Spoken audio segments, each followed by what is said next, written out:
Oh shit, that's probably why you couldn't hear me at all. Um, you have any questions about the program or anything like that as of now, Sky, or how are things?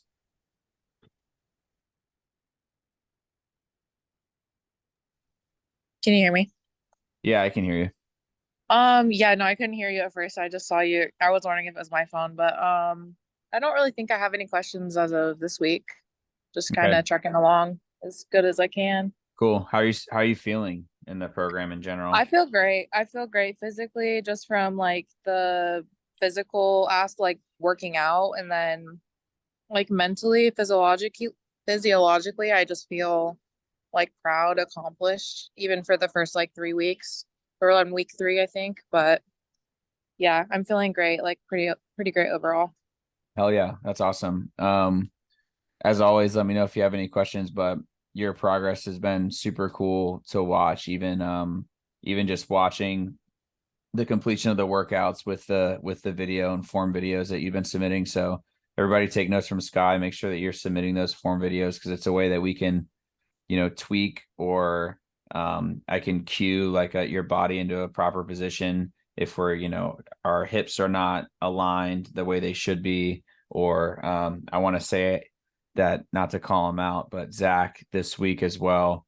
We were doing a dumbbell skier swing and he was basically curling the weight up when I wanted him to out let him quote me, or I'll embarrass myself now and say that I told him to legit just hump the air. Like that's what the motion is supposed to be. So, making sure that you're doing the motion properly so that when we start to load that skier swing with a dumbbell that's, 30 or 40 pounds, we're not trying to double curl 30 or 40 pounds a bunch of times. We're letting our hips kind of drive that motion. So please, please, please keep submitting the form videos. Tomorrow we've got weekly check-ins due, which is Friday. So make sure that we get on those. And then I'll kind of start to move along with the topic for today. So today's topic is going to be alcohol effects on the I guess your body in general, as far as fitness and health and wellness. Everybody knows alcohol is bad for your, we'll call it bad for your body. um it's a natural depressant. There's a ton of effects. I'm not saying that. I'm going to preface a lot of this information with I still drink alcohol. Alcohol is fine in small doses. Alcohol is fine even every once in a while in large doses.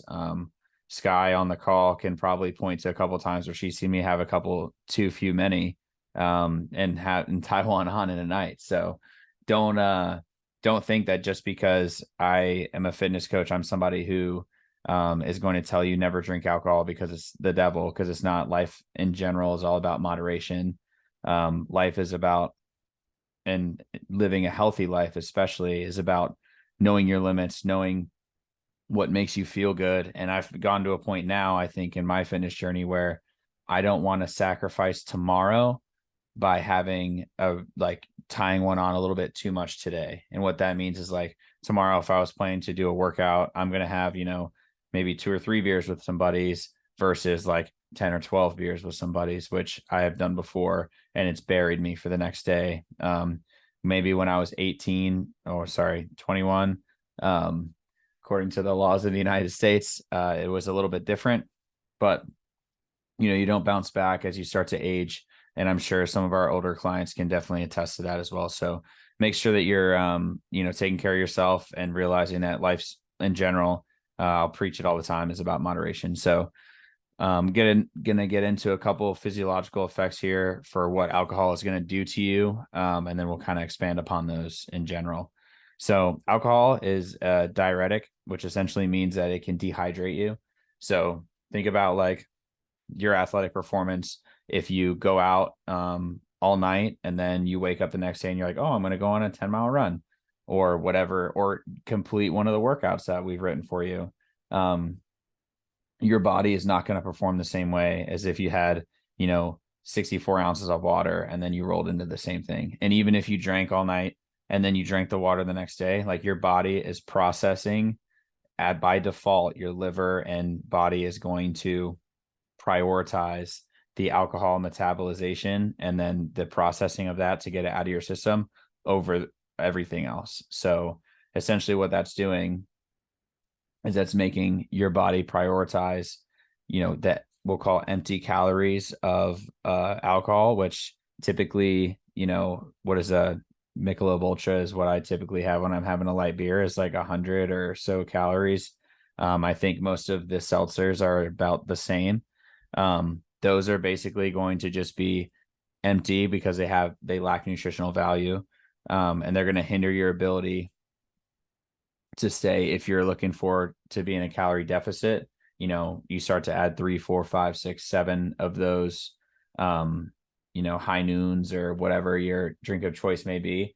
It's going to start to drink those liquid calories and then start to push you above your maintenance calorie limit and then go in even into a surplus at sometimes, which is totally okay to do every once in a while. Again, I know I prefaced this initially with saying I am not somebody who stays away from almost anything in life, but just make sure that you're doing it smartly and responsibly, and then with your goals in mind.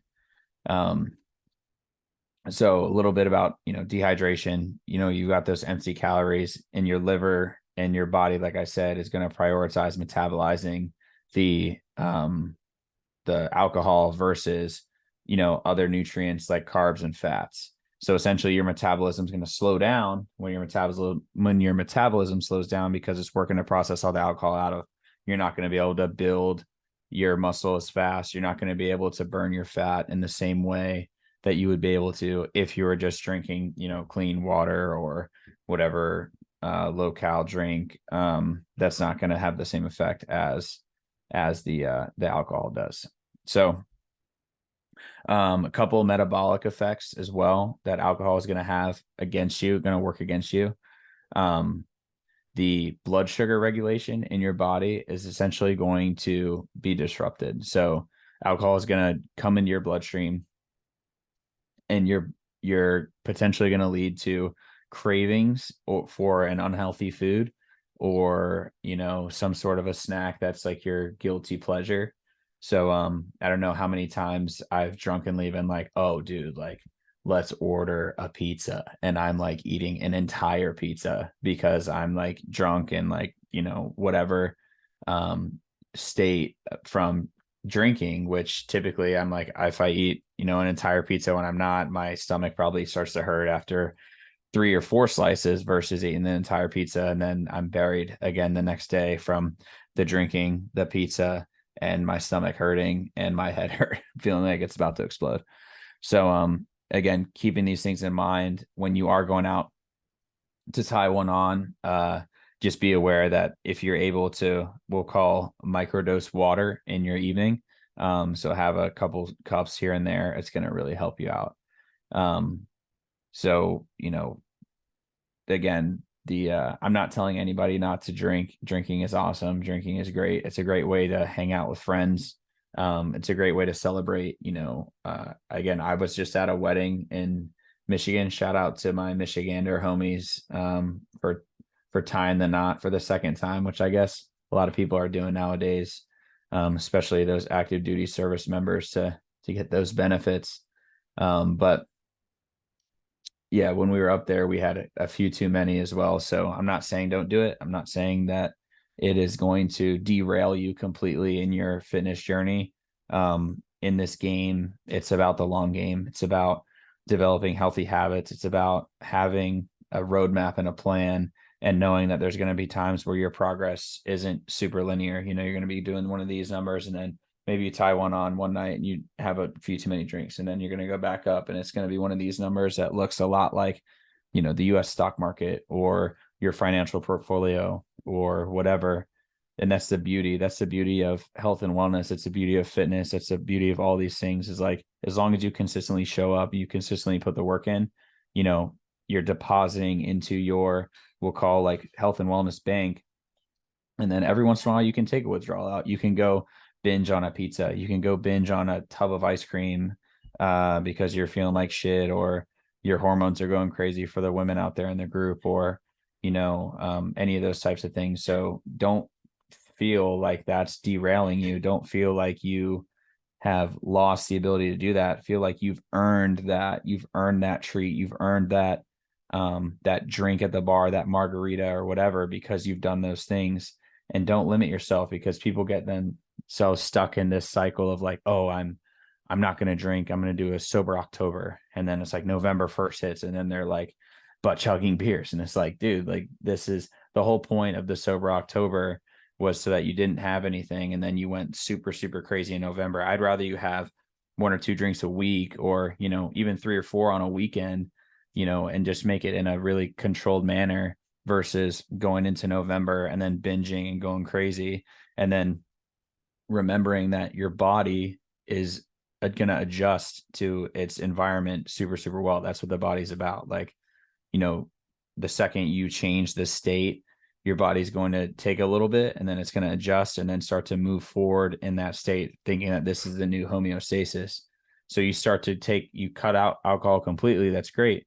Your body's like, sweet, now I don't have to drink ever again. And then you start to induce all of this binging, and then it starts to throw your body into this crazy loop where it's like, okay, do I burn this as energy? Do I burn the fat as energy, or the carbs as energy that I had? Oh, and by the way, I can't rebuild the muscle that I want to, because I need to take care of all of this alcohol and get it out of my system. So all that to say, keeping yourself on a static plan, making sure that you're giving yourselves those micro wins is going to be super, super important for longevity of health, which is what we're looking for here. I'm not looking for a quick fix, 12 weeks of a program, which a lot of you are in, and I've seen like proven to work. 12 weeks is a long time. 12 weeks is a long time to say, I'm not going to drink alcohol, or I'm not going to have cookies, or I'm not going to have pizza. So don't limit yourself in that way. Just becoming more aware of what it's going to do to your body by tracking your macros, by having an understanding of what it's going to do to your body with empty calories, your impaired recovery, your liver detoxification when it's bringing some of that, it's metabolizing that alcohol is going to be most important. I think I've beat that dead horse enough. The other thing I wanted to premiere, and I meant to say it before, is that I have officially partnered with our first company outside of us. And this company is called The Whoolist. For those of you that are stationed out in Sacramento with me, you'll know exactly what this is. But for those of you that are not, and you end up reading this or listening or watching this later on, this will be something unique. So this company essentially is in charge of creating this little device here, which is called a vagus nerve stimulator. The vagus nerve, primarily, it sits right here behind your ear. And it's a huge connection piece between your mind and your body. And the doctor who runs this or created this product and started this business essentially created, I like to call it a neck taser, as it's as it's known at our air station. But essentially the product is made to put electrical stimulation right behind your ear in this space here. And what it does is it promotes increased recovery, brings you out of fight or flight response. Essentially, like, people living in this like crazy, like high stress atmosphere will find that if they use the device, they'll bring their heart rate down. They'll increase their heart rate variability, which, like I said before, the fight or flight or rest and digest is basically your heart rate variability. If you're always in a state of fight or flight, your heart rate variability is very, very short, which means like you're super, super high strung. And then your rest, or when you're going to bed, is still like pretty high strung. But if you use the device, what it does is it increases heart rate variability, which means you go from being incredibly high strung to more of a rest and digest, call it Zen state, or more of a relaxed state. And then you're able to recover in your body a lot more effectively. It's also been proven to reduce stress and anxiety. by giving you kind of a little bit of a physical reminder in a meditative state. So I use it in one of the modes that essentially will buzz for a certain amount of time and then turn off, and you're supposed to pair your heart, or excuse me, your breath to it. I found that it's super effective right before I go to bed. And then, if any point you're going through your day and you need to kind of take a minute to check in, I've used it as well. So it's a really, really cool opportunity we have to partner with this company. We, unfortunately, I'm not sure what they're going to do for me, but I know for them, we're able to promote, a little bit more than just like the physical component of fitness, which is super, super important, of course. But I think the mental health, the recovery of somebody who's going through a change is going to be more key and valuable in the long run, and making sure we get lasting effect. So if you struggle like me, when I lay down at night to go to bed because your mind is racing, because you have like a ton of things that you're like, oh shit, like tomorrow I need to figure this out, reach out to me via text, or all you guys have my phone number pretty much.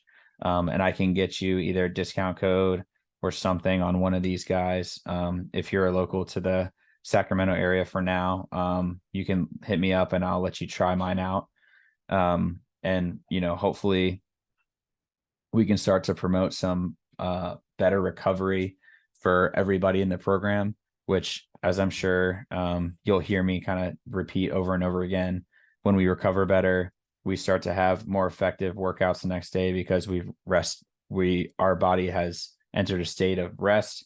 We've promoted a muscle growth. We've promoted a more restful sleep.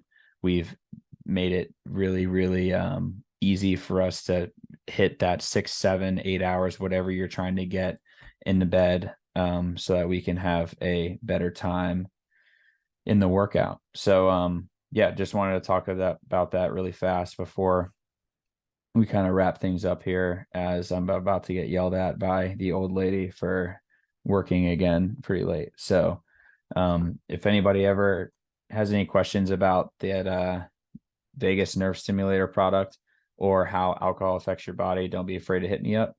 Looking forward to seeing all of our progress here, moving into some of us into like week 3 through 5. I believe Ryan's out there in week 5, Sky over there in week 3, 4, and then some other people that are coming out the woodwork here. Shout out to Kaylin and Iman, who just signed up with us. Really excited to work with you guys as well, and help you figure out your goals. So that's it for now. We'll see you on the next one. Later.